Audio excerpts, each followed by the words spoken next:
د کاروبار د ترقۍ، د رزق د براهۍ، د جادو او جناتو ختمولو او د پریشانۍ ختمولو، د خوشحالۍ د راتلو دپاره د سورت اخلاص د وظیفه د نن نه شروع وکړي انشاءالله چې ډېر زیات عجیب اثرات به یې کوي. بسم الله الرحمن الرحیم. السلام علیکم ورحمت الله وبرکاته. زمارونو او خویندو، زمونږ او ستاسو ډېرې سختې پریشانۍ دي. زیاتی پریشانۍ زمونږ او د ستاسو هغه د کاروبار په باره کې دي چې کاروبار زمونږ او د ستاسو نشته دی. موږ او تاسو ته صحیح کاروبار نه ملاویږي. د روزګار د حصول دپاره نن د صورت اخلاص د وظیفه راونیسئ انشاءالله چې ستاسو د زړه چې څنګه کاروبار خوښ وي د دې وظیفې په برکت باندې به الله جل جلاله هغسې کاروبار تاسو ته درکړي. ډیر زیات مبارکه وظیفه را د سورت الاخلاص دا وظیفه ډیره زیاته مفیده وظیفه را خصوصا د کاروبار دپاره. دیمه خبره چې د رزق د پراخۍ دپاره بالکل لاجواب وظیفه را. روزي به د الله جل شانه د دې سره داسې پراخه کړي چې سم په شان د باران به د باندې روزي راوریږي او په وافر مقدار کې به تاسو ته روزي ملاویږي. کله کله زمونږ کورونو ته آمدنی لږ راځي او زمونږ د کورونو د خرچې ډېرې زیاتې وي، لیکن د هغې د وجې نه موږ د رزق د پریشانۍ سره مبتلا شوي یو، یعنې د هغې د وجې نه بیا زمونږ روزي لنډه تنګوي. اوس که د چا په کورونو کې داسې مسله وي چې د هغوی کاروبارونه نه وي، روزګار یې نه وي، یا یو ورځ کاروبار ولګي په کار باندې ولګي او ثابته هفته خوشي ګرځي، یا یو هفته کار وکړي لیکن ثابته میاشت بیا خوشي ګرځي، هلته ورته بچي دي، ښځه ده ورته، اهل عیال دی ورته، د کور خرچې ورته پرتې دي. دې د وجې نه د انسان ډېر سخت پریشانه دی. خیر دی، مه پریشانه کیږئ. د نن نه تاسو د صورت اخلاص د وظیفه راونیسئ انشاءالله چې د دې وظیفې په برکت باندې به الله جل جلاله تاسو ته د عزت والا خشته مزیدار روزګار درکړي او داسې روزګار به درکړي چې انشاءالله تر د همیشه دپاره به چېرته به نه ختمیږي. د دې نه علاوه کمرونه او خویندې چې د نوکرۍ کولو خواهشمند وي، هغوی کاغذونه جمع کړي دي لیکن هغوی پسې اډر نه راځي، یا هغوی کاغذونه جمع کړي دي او مخې ته څه قسم له مشکلات راغلي دي او دوی ته نوکري د هغې د وجې نه ملاویږي.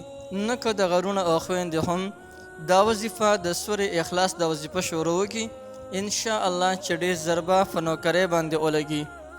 دې نه علاوه که زموږ روزي لنډه تنګه وي، روزي د هغې سره موږ د هغې د لاسه موږ ډېر زیات پریشانه یو، د هغې دپاره هم که دا وظیفه راونیسئ نو انشاءالله چې روزي به الله جل جلاله ډېره زیاته پراخه کړي. یعنې د حاجت پوره کېدو دپاره، د هر قسم حاجت پوره کېدو دپاره د صورت اخلاص دا وظیفه ډیره زیاته پاورفول او زبردست وظیفه را. بالکل تاسو کولی شئ، تاسو یې کوئ. ښه، د دې نه علاوه یو انسان د په هغه باندې تعویضونه پې باندې شوي دي او د تعویضونو د وجې نه د انسان بندش راغلی دی، یا ده باندې چا ساختونه خوړلی دي، یا په ده باندې جنات ناصي په یو کس باندې، نو د جناتو د جادو د بندش د پریشانۍ د ختمولو دپاره بالکل دا وظیفه چې دا د صورت اخلاص د وظیفه ډیر زیات کافی او شافی اثر لري. که په چا باندې جنات ناست وي او هغه ته نه نځي نو هغه که دا وظیفه هم په دې طریقې سره وکړي، دا کم مقدار او کم عدد چې درته اوس ښیمه، نو که د دې اعدادو مطابق د صورت اخلاص د وظیفه وکړي نو انشاءالله چې د دې په برکت باندې به رب العالمین د کس نه جنات ختم کړي. یعنی جنات به د کس ښه په رضا باندې پرېږدي او لاړ به شي او دې کس ته به بیا په ټول عمر کې نږدې هم نه راځي.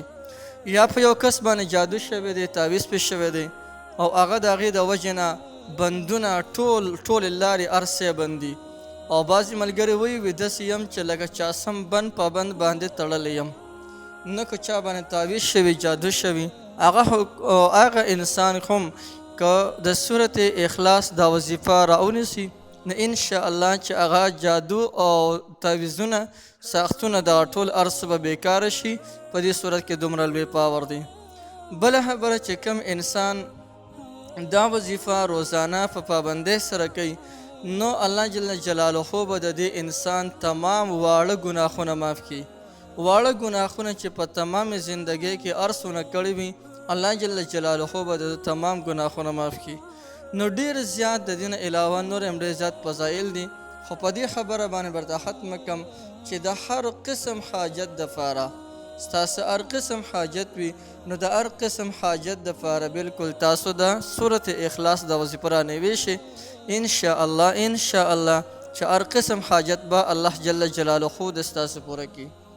راځئ د دې سورت اخلاص د وظیفې کولو طریقه درته ښیم چې د وظیفې کولو طریقه څنګه ده. ډېره زیات اسانه طریقه ده.